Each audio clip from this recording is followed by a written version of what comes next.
Hey everyone, I'm Alex from Cytonox, and today I'll be ranking the bosses of the newly released Metroid Dread from worst to best.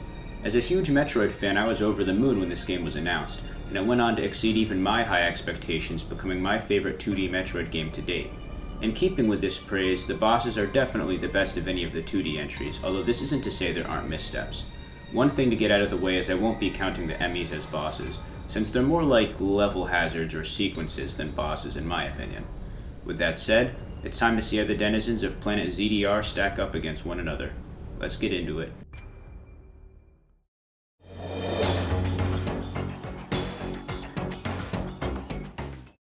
I think this boss is super annoying. I took an embarrassingly long amount of time to figure out a working strategy for him, and even afterwards I got owned quite a few times. You're supposed to slide under him, but I had way more success spin jumping over his head and spamming him with storm missiles myself, so I mostly did that. This fight lacks the cinematic flair of the top contenders and is devoid of the reactive fun of even most of the lower ones. I'm sure part of my frustration comes from my bare bones run of the game since I was rushing to beat it to get footage for this video, but the amount of damage he deals still feels overly harsh to me. This game is super generous with checkpoints, so at least the developers don't try to rub salt in the wound with a long miserable run-up like a certain other company I love does. Golzuna is undoubtedly a frustrating throwaway, but I've definitely seen worse.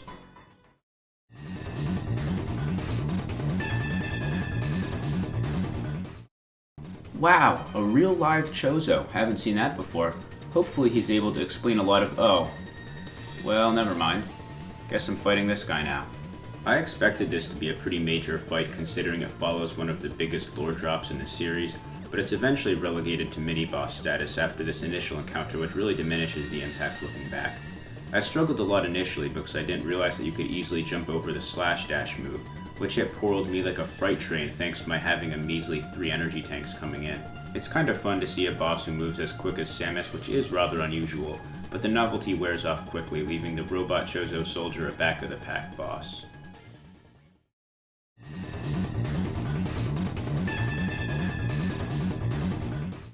Literally just the last guy I talked about, but there's two at once. By this point in the game you've had more practice throwing down with these robots, so it's actually a pretty manageable juggling act, which I think makes for a marginally more entertaining encounter than the last one.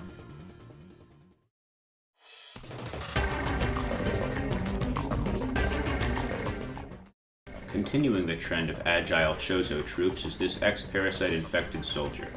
He's a bit easier to take out than the robots in my opinion, since all he can do is a super predictable jump attack and a spear stab with range so weak he might as well just start trying to box me out with his fists instead. He has a second phase where the X-Parasite makes him a bit tougher of a customer, but all it really adds is a shockwave to the jump move and more range to the stab attack that you are probably already dashing over to begin with. It's a mini-boss, so obviously it's not a major show stealer, but I find the Chozo soldiers to be good at filling their niche in the game's world, and they at least get a cool throat blast finisher.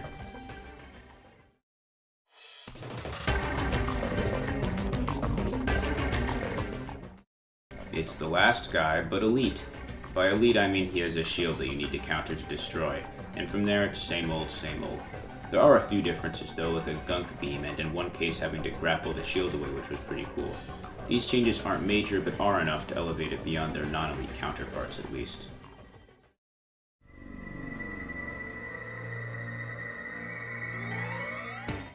Every Metroid game needs a bug-like boss, so Askew is here to check that off the list. There's not a ton to him, he's just a random electric bug that you run into while looking for the storm missiles, but I still found it sorta fun. My main gripe gameplay-wise is that I'm not sure how you're supposed to reliably dodge his scattershot of purple stuff. I managed to avoid it like 50% of the time with the spin jump, but it still got me every now and then and often felt undodgeable to me. I'll admit I partly put Askew this high because you get to fight the X-Core at the end, which made me sort of nostalgic for Metroid Fusion.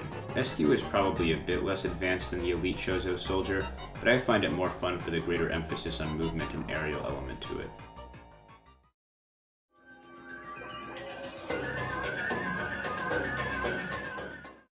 While I was fighting this boss, I had a friend over watching me play, and both of our reactions when I killed Drugiga was, "Is that it?"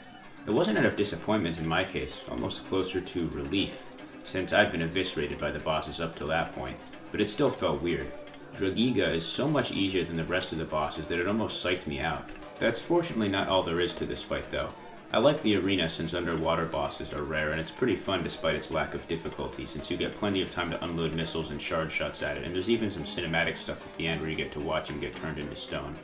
The use of the magnetic ceiling was cool, and draining the water was a satisfying use of those pumps that I didn't necessarily expect. While still a walk in the park, Dragiga was a welcome surprise who raised my ego a bit, which I'll never complain about.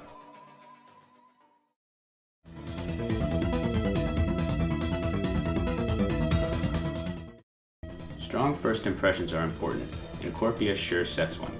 From here on there's a massive increase in boss quality, and it becomes tricky to decide who beats who. Corpius, though the worst of the big four in my opinion, is still an intense force to be reckoned with. He stylishly introduces the cinematic melee counter sequences that reward the player for quick reflexes with snazzy animations, and make sure to set the tone for the difficulty quite well. If you don't know what you're doing, you're toast.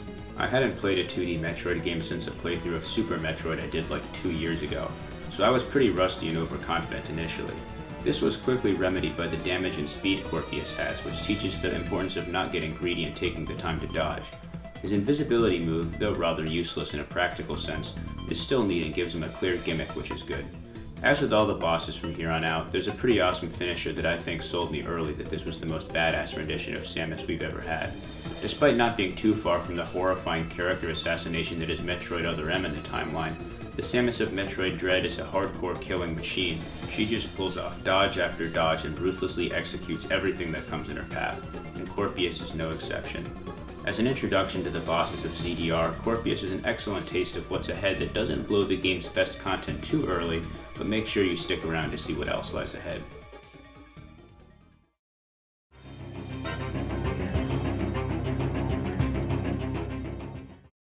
This guy looks a lot like Corpius, is that just me? Maybe it's the same species or something, I don't know. This one doesn't have the same invisibility powers as his brethren, but is gifted with laser powers that I think give experiment number Z57 the edge over Corpius and his projectile vomit. It simply looks more flashy and demands a little more out of you, which I think is fair grounds for a higher placement. There's some creative dodging which I love, like this move you gotta spin jump and phase shift to avoid that takes me back to fighting Ribian Croaks in Cuphead. Enough missiles to the head and you get to shotgun him in the face with charged shots until he and his core plummet into the lava, which is a great feeling.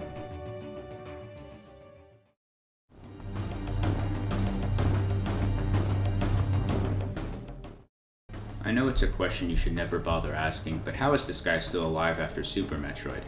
Whatever, Ridley's a far bigger offender and he gets the pass all the time, so I'll let Kraid off the hook.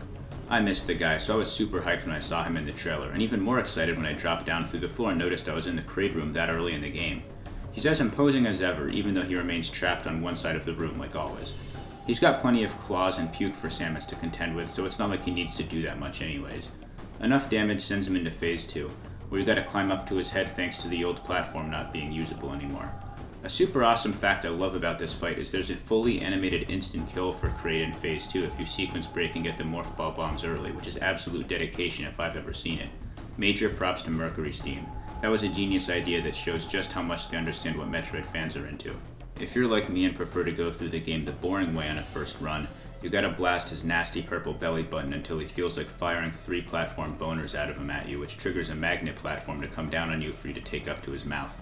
No matter which route to victory you choose, Kraid is an awesome comeback for a long-absent member of Samus's rogue gallery, and I'm glad he got one last fight before getting Crocomired, that is to say given a lava bath and reduced to bones. Also, I keep saying this, but the finisher was dope. The way Samus dodges his platform thing at the end was cold as hell. She just sidesteps it by moving like 1 inch to the side or something. Mad respect.